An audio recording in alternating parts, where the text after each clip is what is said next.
Welcome to the October Fishtown Neighbors meeting. In a minute, I'll get started talking about summarizing what happened during our walk audits in the summer. But first I wanted to go over quickly what's going on next meeting, which are the board elections. I'm on, okay, great. This year, we have 5 open board seats. The nomination form will be open for 7 days. 7 board seats? 7. 5 2-year. 5 2-year, 2 1-year. Oh, right, 5 2-year, or 5 2-year, 2 1-year seats, so 7 board seats. The nomination form will be open for 7 days after the meeting. This year, the election date is different. Okay, it's November 12th, not the 19th. I repeat, the election date is November 12th, not November 19th. And it is accurate on our website in the calendar section, and will also be all over social medias and in the newsletter. But don't show up here on the 19th. You will have missed it. There are 5 2-year terms, like I said, and then 2 for 1 year. The Fishtown Neighbors Association does not endorse any candidates, and we encourage all candidates to campaign cleanly, no, unethical behavior. Board member expectations will be sent with each nomination form. And if you know anyone who is unavailable to vote electronically, let us know so that they can vote in person. We have both options available. And that's pretty much it. And tell your friends and family if they have time and space to serve on the board, that we would love to have them. You can nominate yourself. You don't have to have someone nominate you. And then another quick thing, Crease Street has been honorarily named after Bon, who recently passed. If folks don't know, Bon was the person who spearheaded the Crease Street Garden and just passed, my goodness, was it this year or last year? It was this year, I think. And he was very sweet, and I didn't know him very well, but went there to take my wedding pictures with my family and donated some money to the Crease Street Garden. When you're there, you should donate money as much as possible. And he was there cleaning like he always was. So he was a really nice guy. But that sign should be up hopefully soon. You'll see like a little red Bon Way sign underneath Crease Street, but the legal name will still be Crease Street. Okay. Moving on. So this summer and fall, we held 2 walk audits of Girard Ave. Just get my notes. And this is a presentation just summarizing what happened and the results. We'll also have a formal report that we are going to send out to our elected officials and the relevant agencies with our recommendations of improvements. All of this was funded through AARP, so shout out AARP. Mm-hmm. You might be like, why would they do that? Well, AARP is super into walkable, livable communities for our seniors, which makes a lot of sense, right? Folks can't drive or have limited mobility. It can be really isolating. So AARP is putting a lot of money into walkable communities, and Fishtown is a very walkable community with a decent amount of elders that cross Girard Ave, especially whether going to or from Newman Senior House and other amenities. It can be really dangerous. So thanks to AARP for that. Move on. Oops. Oh, should I hit the space button? Yeah. Sorry, I'm like, There we go. I just tried. you just hit the click. Okay. It's all good, it's all good. I'm a millennial. I should know how to do this, but Let's do, I'm not good with technology. that way we can see. Okay, so we selected Girard for all the reasons that I just mentioned. Thank you to all the people who came out. We got our lead over here, Neil, for helping to implement this. Everyone, I wish Jerry and Nat were here too. That was extremely helpful. All of the elders that showed up to like demonstrate some of the things that aren't obvious to a lot of us. That was so helpful. Especially, so thank you to everyone who showed up, particularly in the August one, because it was hot. And that one was not great. So thank you to everyone who showed up there. What's up? Hmm? I thought I heard somebody ask a question. No questions yet. So we had residents observe what they saw walking across intersections and along Girard Avenue, and from 30 to 60-minute intervals, with a standard rubric where they just sort of like filled out observations and counted vehicles and all these other things. Oh, I keep doing the wrong one, sorry. It's all good. So some key themes that we noticed that are probably obvious to pretty much everyone who lives in the neighborhood, but I will repeat anyway, is that the sidewalks are extremely damaged, right? So that's a real issue, especially for people with mobility issues. What a lot of people don't know is that the property owner is responsible for sidewalk maintenance. So it's like a weird public-private thing where technically the property owner is responsible for the sidewalk maintenance, but it's a public right-of-way. So I think a lot of folks, I didn't know that until I bought a house and then had to get some work done. A lot of people don't maintain their sidewalks. It's expensive. I don't know that the city has any grants or anything for property owners to like do that. But lots of uneven sidewalks, tree roots that are like pushing up the sidewalks, sinkholes, and then not to mention just like trash and inconsiderate behaviors from some of our neighbors in terms of their belongings on the sidewalk. There's also a big problem with crosswalk visibility and any painted lines on Girard, and we all know this because everyone talks about it, and Fishtown is awesome. But in addition to that, there's curb cuts that aren't aligned, which to those of us that are like able-bodied, that might not be something that comes up to you, that doesn't feel like it's an issue. But thankfully to the neighbors who helped us during this audit, who have a little bit more challenges when it comes to their mobility, that is a big issue. Those curb cuts should be like aligned, especially if you're like visibly impaired. Like people can walk into traffic. It's a very serious situation. Sorry, my phone's gone off.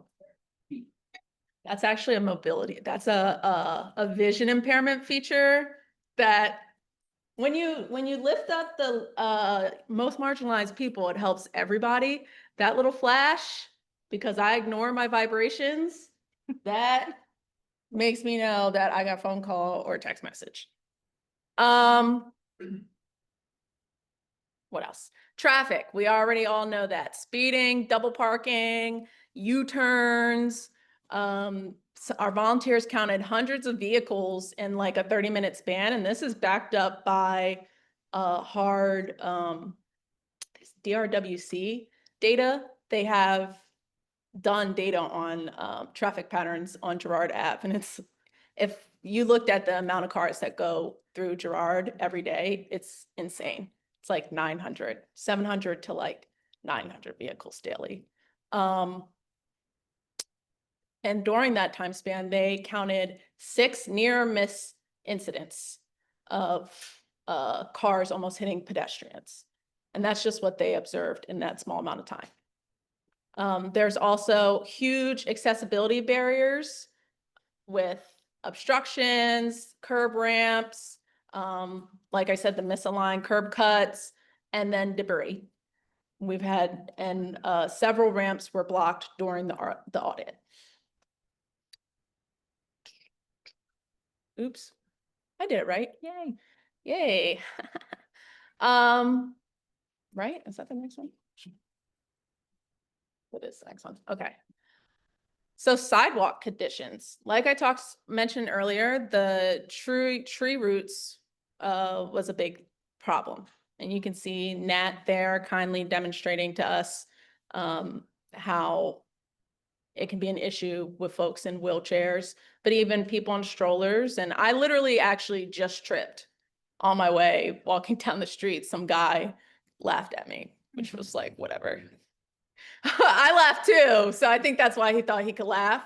But I tripped because I was like, honestly, I was on my phone. I wasn't going to tell y'all. I was on my phone typing up an email, and it was uneven, and I almost flat on the ground. It was like a really embarrassing trip, to be honest.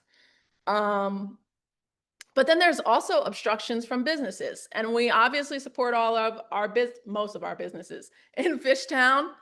But during the audit, noticed that some folks maybe not being considerate of the people who frequent their businesses or are just residents in the neighborhood.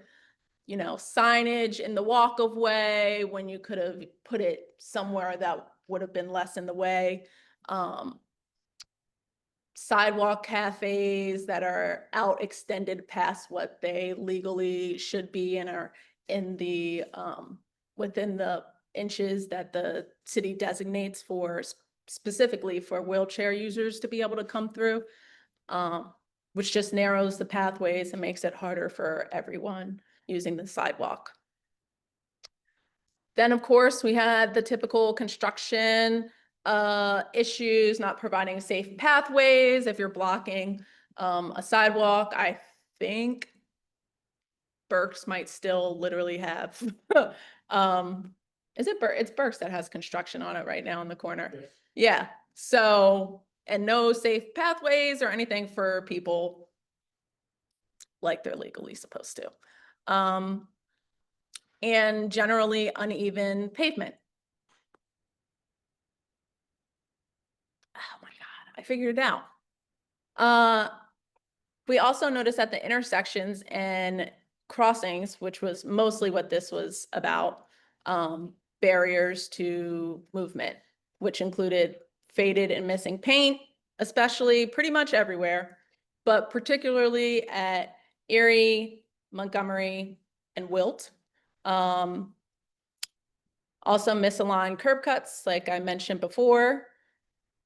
Short signal timing, even though we just got the city to extend crossing times along a lot of Girard, it's still not sufficient to those with challenges or, you know, even like children. People are still rushing, and rushing people with mobility aids over trolley tracks is not something that, it's not a good situation. It's not a good condition, even in the best environmental conditions on a sunny day. So as someone who's fallen on those trolley tracks with her bike in the rain, I can only imagine what it's like for people in wheelchairs and other stuff. Then there's traffic violations at the intersections, like 6 near misses from cars turning mostly, which aligns with a lot of the testimony that people provided to the city when we asked for the extensions on the timings. Oops, I went the wrong way. How did I do it? There it is. Wait, now I'm messing up. Marta, can you do it? I don't know how to do it. There. It Okay. should be traffic and safety challenges. Yep, Yeah, there we go. okay. And the traffic and safety challenges, all of this is like super obvious to all of us, but you know. Double parking and block crosswalks. Speeding and reckless driving. Lack of traffic calming infrastructure, the trolley tracks, which we love the trolley, or I love the trolley. I'm sure most of you love the trolley. The trolley tracks make it a little bit more difficult in terms of the permanent infrastructure that the city and the state can put on Girard Ave.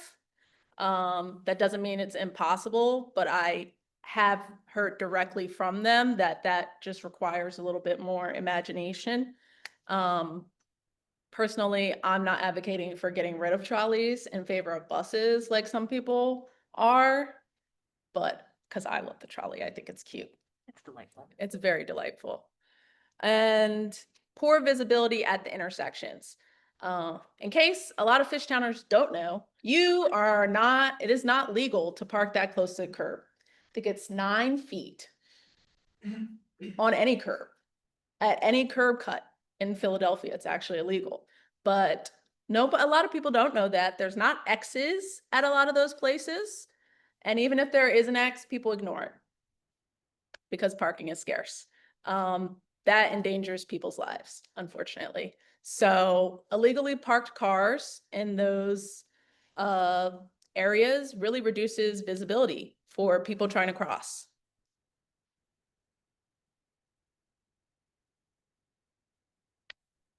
The main purpose of this whole thing is to advocate for Girard Avenue to be more accessible and inclusive for all users. Like I just mentioned, uplifting the most marginalized people in a society benefits literally everyone. Another little fun fact you might not know, texting. That was invented for, I think, deaf people. Yep. And look at that. We all text now. So like, call me woke, but if we make Girard Ave safer for the most marginalized people, it's going to be delightful for all of us. So how do we do that? Or what are the some of the things that are obstructing accessibility? Block curb cuts. Again, I'm going to say this a million times because it's annoying. And actually, as a perfectly able-bodied person, I don't know how many times I've cursed people for blocking the curb cut because it aggravates my bad knee, even though I'm only 32, to like not have that ramp. Sidewalk obstructions, very prominent on Girard Ave, from newspaper stands, random poles that aren't being used by the city or state anymore, it seems. All of that creating bottlenecks that restrict access for especially folks in wheelchairs or in a stroller or anything like that. Crossing signals are way too short. They don't have the like verbal thing that you're supposed to have for those who are visually impaired.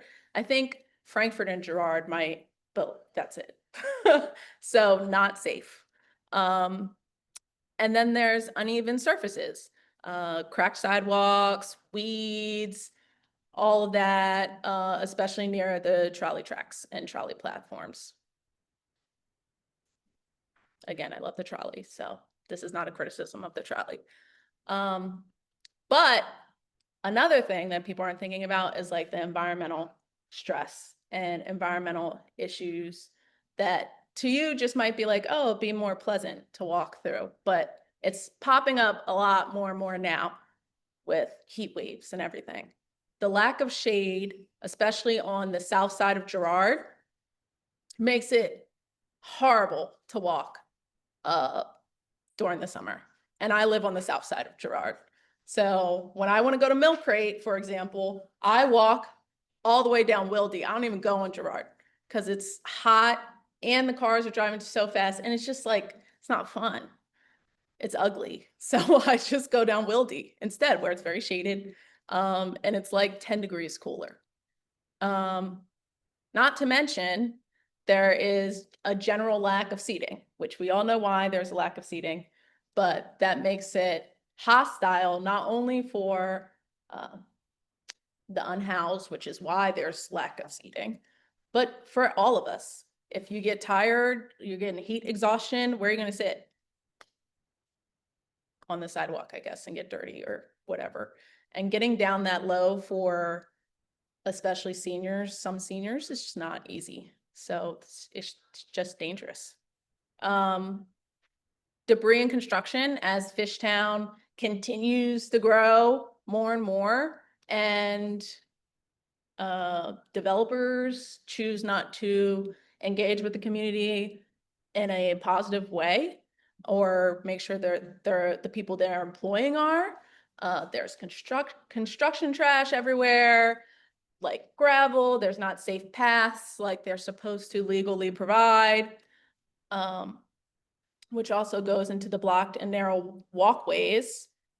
And really importantly is unlit or poorly lit areas. So a lot of people noted that some parts of Girard, especially at night, it's just, how are cars going to even see you if, well, they should have headlights, but that doesn't mean anything. But how are cars going to see you if Girard Ave is not lit safely? It also creates a feeling of being unsafe, which is not great. So we have some recommendations. These are what we're going to send. If you have any comments, you're like, absolutely don't send that. Like, don't speak for me in that way. I do not agree with painted crosswalks. I mean, you can feel free to reach us at hello@Fishtown. That doesn't mean we're going to just take it off from what one person said. But the more comments, the better. Would love to know if anyone disagrees, or even if you agree strongly with these recommendations. That would be lovely before we send them to our elected officials and PennDOT and Otis, and those relevant streets department people. So one of the recommendations, super obvious, repair and maintain sidewalks. Like I mentioned, it is the private property owner's technically responsibility. So it's not, we're just going to say repair and maintain sidewalks. If people feel strongly about it, we could maybe say the bid needs to lean on business owners to repair their sidewalks. The city should provide homeowners that make a certain amount or make under a certain amount of money grants in order to repair their sidewalks. They might already do that. I don't think they do, though.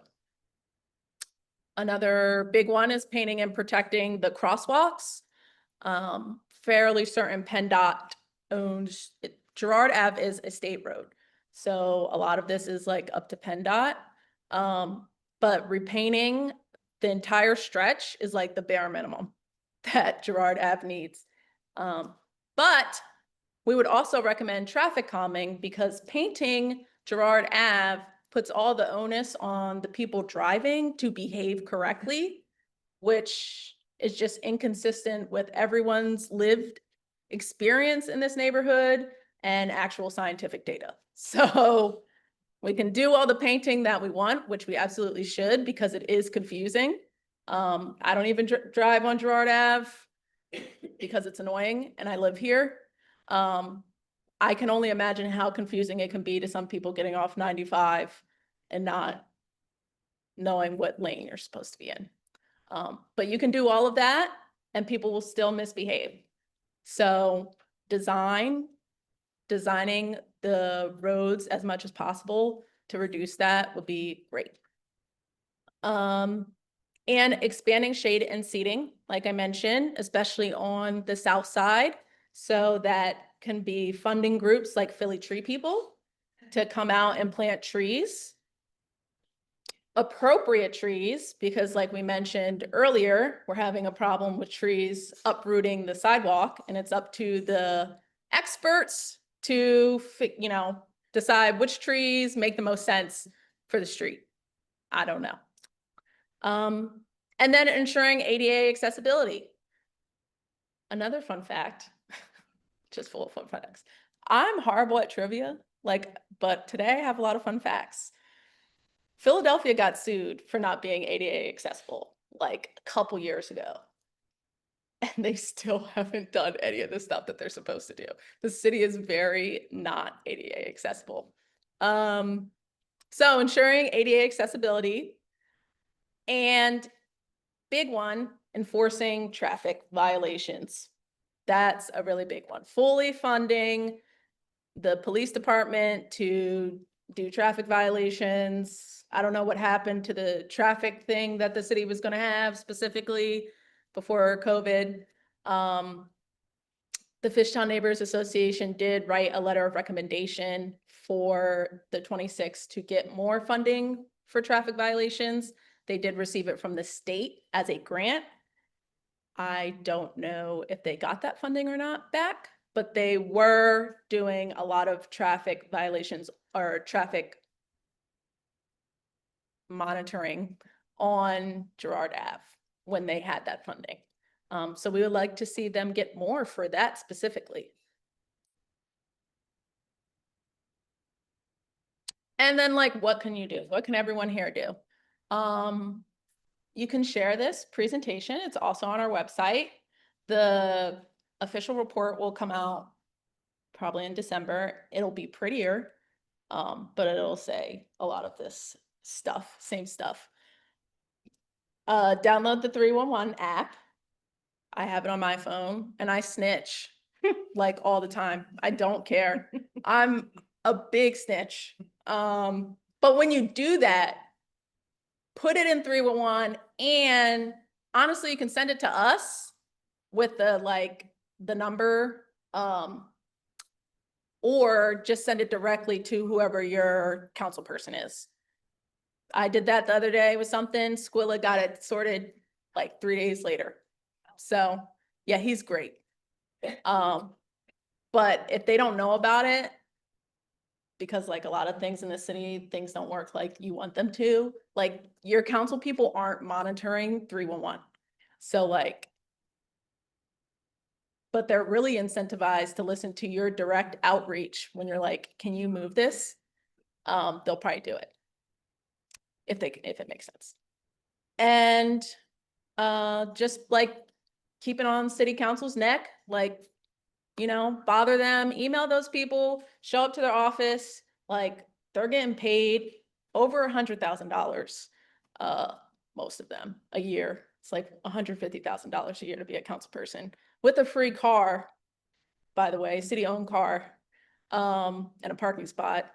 So you should bother them about this kind of stuff, like stay on them. And then just participate in any follow-up walk audits that Fishtown Neighbors Association will have.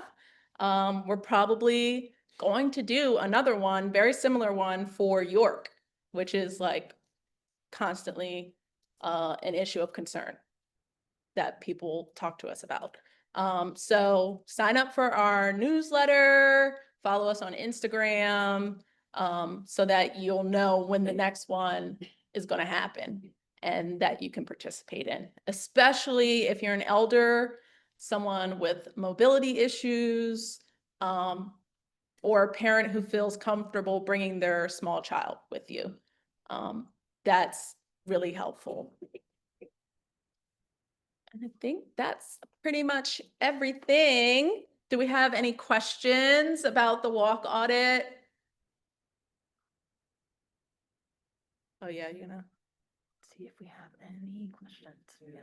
In lieu of contacting council members, we have created the mayor's office of neighborhood and community engagement. Yes. If you look them up online, it's mayor's office of neighborhood and community engagement.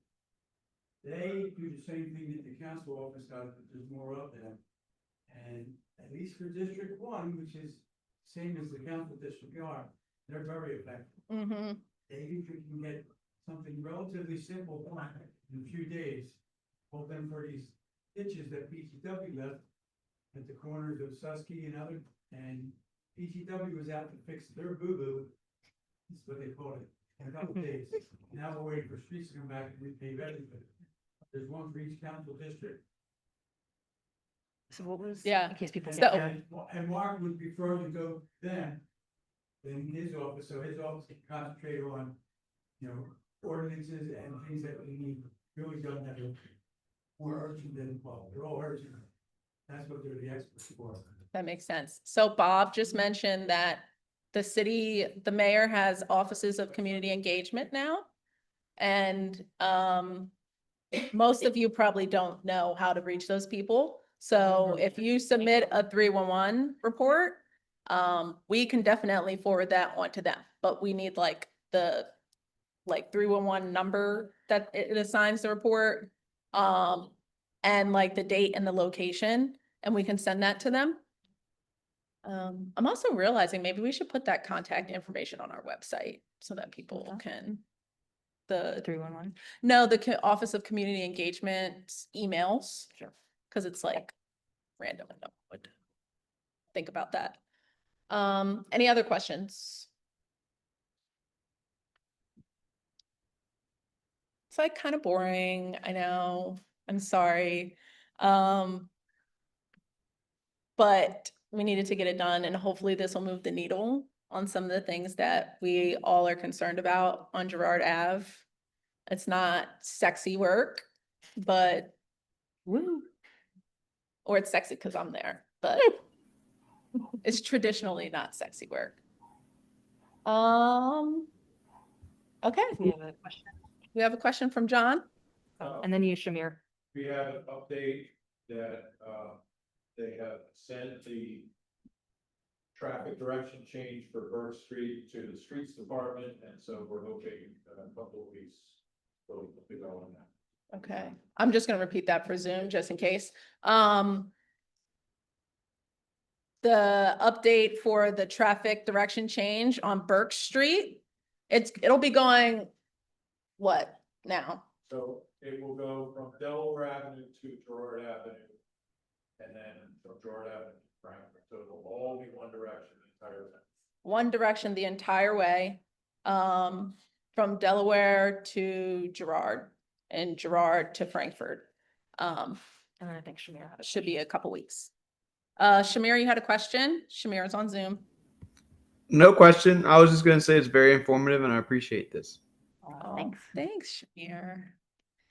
Do we want to mention the Halloween goodness that's? Oh my God, yeah. All of the events that we're doing actually that I don't have the dates of That's in okay. front of me, which is dumb. So we're doing Fishtown Halloween Mayhem, which is a decoration contest. This year, we're doing People's Choice. So Mhm. you can have your house listed on a map. We're also asking if you're giving out trick or treat candy that night, so it'll be fun for beyond that. There's a Halloween dance party during the day that the Barbary is hosting. The proceeds from that will benefit Fishtown Neighbors Association. And then on Sunday, October 26th, we have the Halloween parade in Konrad Square. And in November, we've got the Pumpkin Smackdown and we've got the Chili Cookoff. Yes. So all kinds of good stuff coming up. And the Pumpkin Smackdown, which you might not tell by the name, is how you get rid of your old pumpkins, but in a fun way. And that's the same date as the Chili Cookoff, starts a little earlier. Saturday, November 8th. Yeah, I was gonna say night. Chili Cookoff, please, if you want to submit your chili, hurry up and there will be a cutoff if there's too many people that want their chili in the competition. And if you plan on attending, get there earlier rather than later because it's until 3, but it's really until there's no more chili. And they did run out last. And we did run out last year. It's unlimited. People can go back for as much as they want. So if you show up at 2:30, there probably won't be chili. And yeah, I think that's it. Follow us on Facebook, Instagram, all the things. Yeah. And look out for us in your emails. And where can people go if they have more information about running for the elections? Well, it should be at fishtown.org. Yes. Realistically somewhere. Mhm. There's a newsletter going. Yeah, well, there will be a newsletter about the elections. We'll throw it up on fishtown.org. And there'll be like a link in the bio in our Instagram. So if you want to run, it's pretty fun crew. I won't be here, but there's people that are in front of me that will be here and they're lovely. So if you have time, you should do it. All right, look, we have time. You have like, yeah, it's like 20 minutes. Back to your day. I'll see y'all next time On November the 12th, not on 19th. November 12th, not 19th, not the third Wednesday like it usually is. It's the second Wednesday, the 12th. I know someone's gonna show up on the 19th. Have a good night, Bye. y'all. That's why I'm saying it a million times. Well.